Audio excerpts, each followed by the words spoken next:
Dear friends, here is more news from the region. All the engines now have numbers as well as names. You will see them in the pictures. They are as follows: Edward 2, Henry 3, Gordon 4, James 5, Percy 6. And then I expect you were sorry for Henry, who was often ill and unable to work. He gave Sir Topham Hatt, who is of course our Fat Controller, a lot of worry. Now Henry has a new shape and is ready for anything. These stories will tell you about it. The author. Coal. Oh, I suffer dreadfully and no one cares.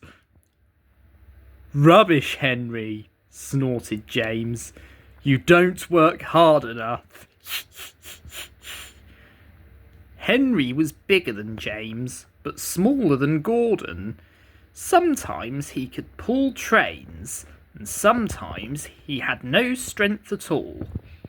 The Fat Controller spoke to him too. You are too expensive, Henry. You've had lots of new parts and new paint too, but they've done you no good. If we can't make you better, we must get another engine instead of you. And this made Henry, his driver and his fireman very sad. The Fat Controller was waiting when Henry came to the platform. He had taken off his hat and coat and put on overalls. He climbed to the footplate and Henry started. Henry is a bad steamer, said the fireman. I build up his fire, but it doesn't give enough heat. Henry tried very hard, but it was no good. He had not enough steam, and they stopped outside Edward Station. Oh dear, thought Henry sadly. I shall have to go away. Edward took charge of the train. Henry stopped behind. What do you think is wrong, fireman? Asked the Fat Controller. The fireman mopped his face. Excuse me, sir, he answered, but the coal is wrong. We've had a poor lot lately, and today it's worse. The other engines can manage. They have big fireboxes. But Henry's is small and can't make the heat. With Welsh coal, he'd be a different engine. It's expensive, said the Fat Controller thoughtfully, but Henry must have a fair chance. James shall go and fetch some.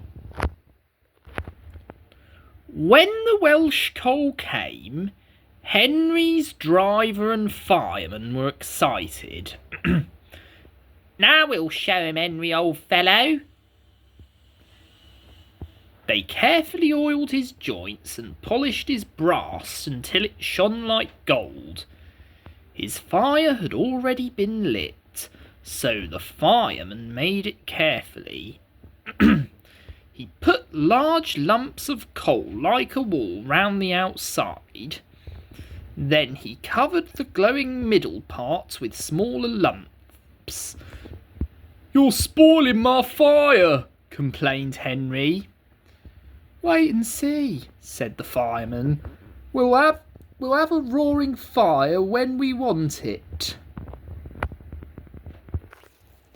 He was right. When Henry reached the platform, the water was boiling nicely and he had to let off steam to show how happy he was. He made such a noise that the Fat Controller came out to see him. How are you, Henry? Peep, peep, peep, whistled Henry. I feel fine. Have you a good fire driver? Never better, sir, and plenty of steam. No record breaking, warned the Fat Controller, smiling. Don't push him too hard. Henry won't need pushing, sir. I'll have to hold him back. Henry had a lovely day. He had never felt so well in his life.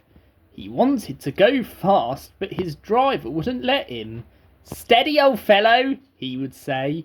"There's plenty of time." They arrived early at the junction. "Where have you been, lazy bones?" asked Henry when Thomas puffed in. "I can't wait for dawdling tank engines like you. Goodbye." "Whoosh!" said Thomas to Annie and Clarabelle as Henry disappeared. "Have you ever seen anything like it?"